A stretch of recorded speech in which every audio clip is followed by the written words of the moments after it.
ओम परमात्मने नमः। 5वें अध्याय में श्री नारद जी के उपदेश से दक्ष पुत्रों की विरक्ति तथा नारद जी को दक्ष का श्राप। तो श्री सुखदेव जी कहते हैं कि परीक्षित, भगवान के शक्ति संचार से दक्ष प्रजापति परम समर्थ हो गए थे। उन्होंने पंचजन की पुत्री असिक्री से हर्यश्व नाम के 10,000 पुत्र उत्पन्न किए। राजन, दक्ष के ये सभी पुत्र एक आचरण और एक स्वभाव के थे। जब उनके पिता दक्ष ने उन्हें संतान उत्पन्न करने की आज्ञा दी, तब वे तपस्या करने के विचार से पश्चिम दिशा की ओर चले गए। पश्चिम दिशा में सिंधु नदी और समुद्र के संगम पर नारायण सर नाम का एक महातीर्थ है। बड़े बड़े मुनि और सिद्ध पुरुष वहां निवास करते हैं। नारायण सर में स्नान करते ही हर्यश्वों के अंतःकरण शुद्ध हो गए। उनकी बुद्धि भागवत धर्म में लग गई। फिर भी अपने पिता दक्ष की आज्ञा से बंधे होने के कारण वे उग्र तपस्या ही करते रहे। जब देवर्षि नारद ने देखा कि भागवत धर्म में रुचि होने पर भी ये प्रजा वृद्धि के लिए ही तत्पर हैं, तब उन्होंने उनके पास आकर कहा, अरे हर्यश्वो, तुम प्रजापति हो तो क्या हुआ? वास्तव में तो तुम लोग मूर्ख ही हो।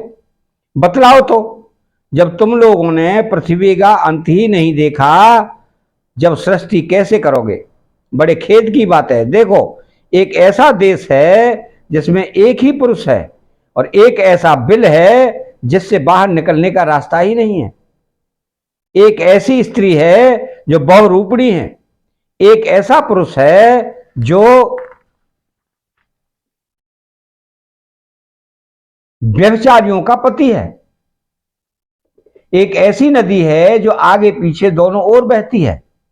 एक ऐसा विचित्र घर है जो 25 पदार्थों से बना है। एक ऐसा हंस है जिसकी कहानी बड़ी विचित्र है।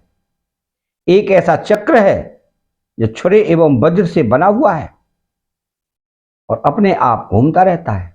मूर्ख हर्यश्वो, जब तक तुम लोग अपने सर्वज्ञ पिता के उचित आदेश को समझ नहीं लोगे, इन उपर्युक्त वस्तुओं को देख नहीं लोगे, तब तक उनके आज्ञा अनुसार सृष्टि कैसे कर सकोगे? तो श्री सुखदेव जी कहते हैं कि परीक्षित, हर्यश्व जन्म से ही बड़े बुद्धिमान थे। वे देवर्षि नारद की ये गूढ़ वचन सुनकर उनकी बुद्धि से स्वयं ही विचार करने लगे। देवर्षि नारद का कहना तो सच है कि लिंग शरीर ही, जिसे साधारणतः जीव कहते हैं, पृथ्वी है और यही आत्मा का अनादि बंधन है। इसका अंत विनाश देखे बिना मोक्ष के अनुपयोगी कर्मों में लगे रहने से क्या लाभ है? सचमुच ईश्वर एक ही है। वह जागृत आदि तीनों अवस्थाओं और उनके अभिमानियों से भिन्न उनका साक्षी तुरीय है। वही सबका आश्रय है, परंतु उसका आश्रय कोई नहीं है। वही भगवान है। उस प्रकृति आदि से अतीत नित्य मुक्त परमात्मा को देखे बिना भगवान के प्रति असमर्पित कर्मों से जीव को क्या लाभ है? जैसे मनुष्य बिलरूप पाताल में प्रवेश करके वहां से नहीं लौट पाता, वैसे ही जीव जिसको प्राप्त होकर फिर संसार में नहीं लौटता, जो स्वयं अंतर्ज्योति स्वरूप है, उस परमात्मा को जाने बिना विनाशवान स्वर्ग आदि फल देने वाले कर्मों को करने से क्या लाभ है? यह अपनी बुद्धि ही बहुरूपणी और सत्व रज तम आदि गुणों को धारण करने वाली व्यभिचारिणी स्त्री के समान है। इस जीवन में इसका अंत जाने बिना, विवेक प्राप्त किए बिना अशांति को अधिकाधिक बढ़ाने वाले कर्म करने का प्रयोजन ही क्या है?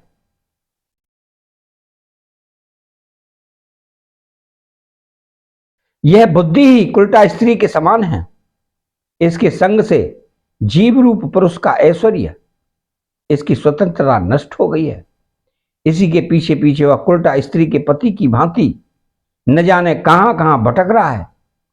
इसकी विभिन्न गतियों चालों को जाने बिना ही विवेक रहित कर्मों से क्या फायदा? माया ही दोनों ओर बहने वाली नदी है। यह सृष्टि भी करती है और प्रलय भी। जो लोग इससे निकलने के लिए तपस्या, विद्या आदि तट का सहारा लेने लगते हैं, उन्हें रोकने के लिए क्रोध, अहंकार आदि के रूप में वह और भी वेग से बहने लगती है। जो पुरुष उसके वेग से विवश सेवन अनभिज्ञ हैं, वह माय कर्मों से क्या लाभ उठावेगा? ये 25 तत्व ही एक अद्भुत घर है। पुरुष उनका आश्चर्य में आश्रय है।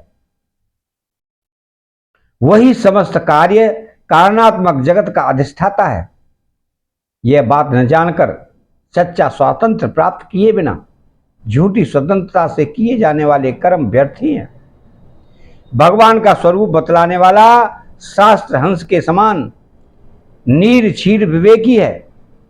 वो बंद, मोक्ष, चेतन और जड़ को अलग अलग करके दिखा देता है। ऐसे अध्यात्म शास्त्र रूप हंस का आश्रय छोड़कर उसे जाने बिना बहिर्मुख बनाने वाले कर्मों से लाभ ही क्या है? यह काल ही एक चक्र है। यह निरंतर घूमता रहता है। इसकी धार छुरे और वज्र के समान तीखी है और यह सारे जगत को अपनी ओर खींच रहा है।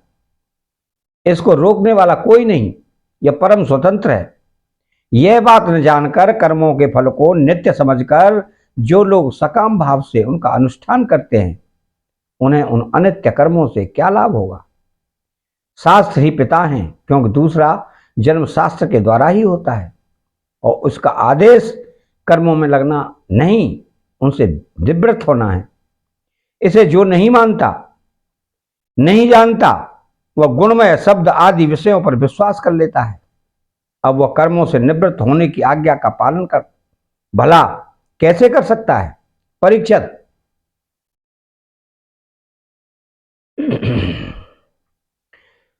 हर्यश्व ने एक मत से यही निश्चय किया और नारद जी की परिक्रमा करके वे उस मोक्ष पद के पथिक बन गए, जिस पर चलकर फिर लौटना नहीं पड़ता। इसके बाद देवर्षि नारद स्वर ब्रह्म में संगीत लहरी में अभिव्यक्त हुए भगवान श्री कृष्ण चंद्र के चरण कमलों में अपने चित्त को अखंड रूप से स्थिर करके लोक लोकांतरों में विचरने लगे। परीक्षित,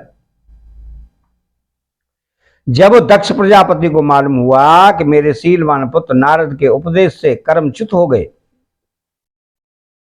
तब वे शोक से व्याकुल हो गए। उन्हें बड़ी पश्चाताप हुआ। सचमुच अच्छी संतान का होना भी शोक का ही कारण है। ब्रह्मा जी ने दक्ष प्रजापतियों को बड़ी सांत्वना दी। तब उन्होंने पंचजन नंदिनी आसिक्री के गर्भ से 1000 पुत्र और उत्पन्न किए। उनका नाम था सबलाश्व। वे भी अपने पिता दक्ष प्रजापति की आज्ञा पाकर प्रजा सृष्टि के उद्देश्य से तप करने के लिए उसी नारायण सरोवर पर गए, जहां जाकर उनके बड़े भाइयों ने सिद्धि प्राप्त की थी। सबलाश्वों ने वहां जाकर उस सरोवर में स्नान किया। स्नान मात्र से ही उनके अंतःकरण के सारे मल धुल गए। अब वे पर ब्रह्म स्वरूप प्रणव का जप करते हुए महान तपस्या में लग गए।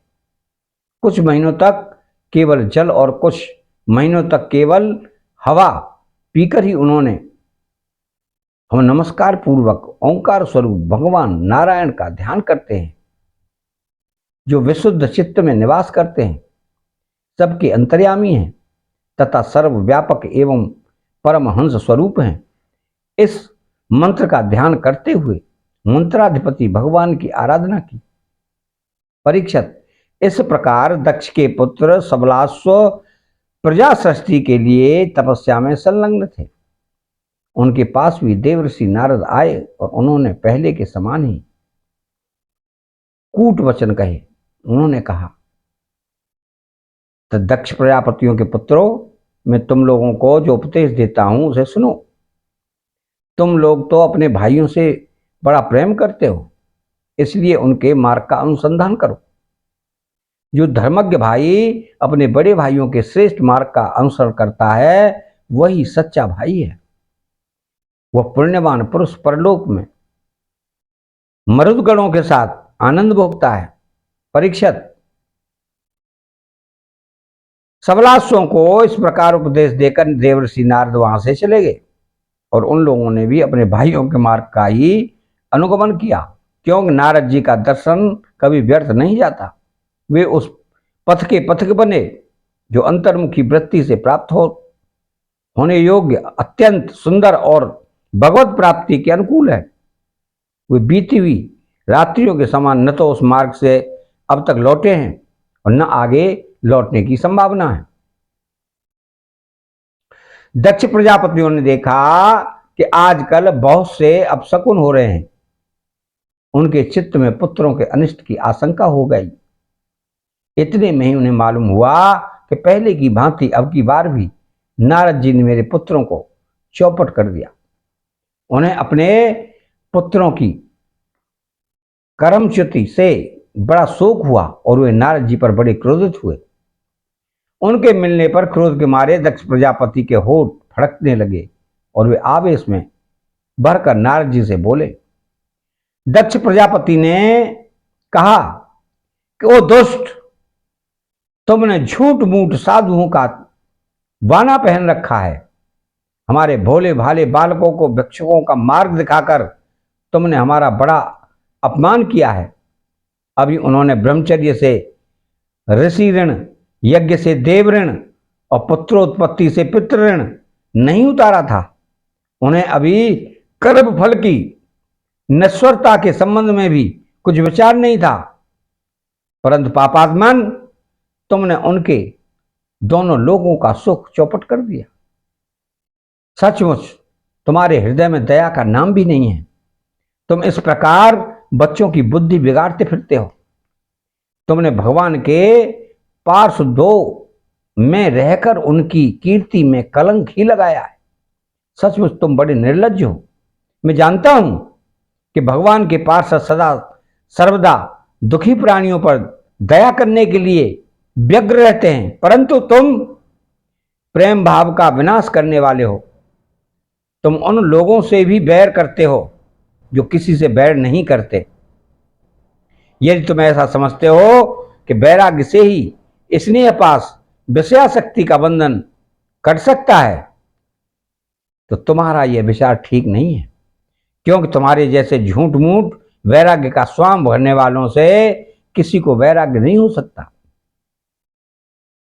नारद, मनुष्य विषयों का अनुभव किए बिना उनकी कटुता नहीं जान सकता, इसलिए उनकी दुख रूपता का अनुभव होने पर स्वयं जैसा वैराग्य होता है वैसा दूसरों के बहकाने से नहीं होता। हम लोग सदगृहस्थ हैं, अपनी धर्म मर्यादा का पालन करते हैं। एक बार पहले भी तुमने हमारा असह्य उपकार किया था, तब हमने उसे सह लिया।